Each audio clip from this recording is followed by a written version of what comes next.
আসসালামু আলাইকুম প্রিয় দর্শক, আপনারা সবাই অবগত আছেন যে আজকে আমাদের নির্বাচন 12 তারিখের যে নির্বাচন, এটা খুব সুষ্ঠুভাবে বানিয়াচং এবং আজমিরিগঞ্জের এইটা আমাদের বর্তমানে চলমান রয়েছে।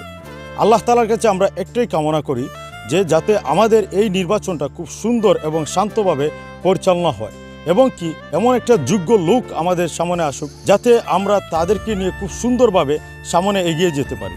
আমার এই ভিডিও তৈরি করার মেন কারণ হচ্ছে গিয়ে আমি চাইতে আছি যে আমাদের গ্রামের বা আমাদের এশিয়ার বৃহত্তম গ্রাম বানিয়াচংয়ের যে কুতুবকানির যে নির্বাচনীয় প্রক্রিয়া, এইটা আপনাদের সামনে কিছু তুলে ধরার জন্যই আমি এই ভিডিওটি তৈরি করছি।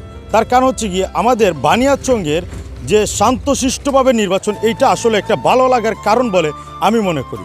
আপনারা প্রতিটা কেন্দ্র গেলে দেখতে পারবেন খুব শান্তশিষ্টভাবে এবং খুব সুন্দরভাবে নির্বাচনীয় প্রক্রিয়া চলমান রয়েছে। তেমনইভাবে আমি একটা কথা বলতে চাই যে সুন্দর এবং শান্তভাবে যদি নির্বাচন হয় এবং সুন্দর একটা ভালো ব্যক্তি আমাদের সাথে আসেন, এতে আমরা অনেকটাই উপকৃত হব বলে আমি মনে করি। আমি চাই এমন একটা লোক আমাদের হবিগঞ্জের বানিয়াচং আজমিরিগঞ্জের 2 আসনের এমন একটা লোক এমপি হয়ে আসুক যাতে আমরা আমাদের এই হবিগঞ্জের যে বানিয়াচং আজমিরিগঞ্জের একটা উন্নতি দেখতে পারি এবং কি সুন্দর একটা ব্যবস্থাপনা দেখতে পারি। শিক্ষা ব্যবস্থা থেকে শুরু করে প্রত্যেকটা প্রক্রিয়া যাতে সুন্দর একটা ব্যবস্থাপনা আমরা উপহার হিসাবে পাই বলে এটাই দাবি থাকবে আমার এবং আমাদের দেশের জনগণের। তাই ভিডিওটা বেশি লম্বা না করে এখানেই শেষ করছি।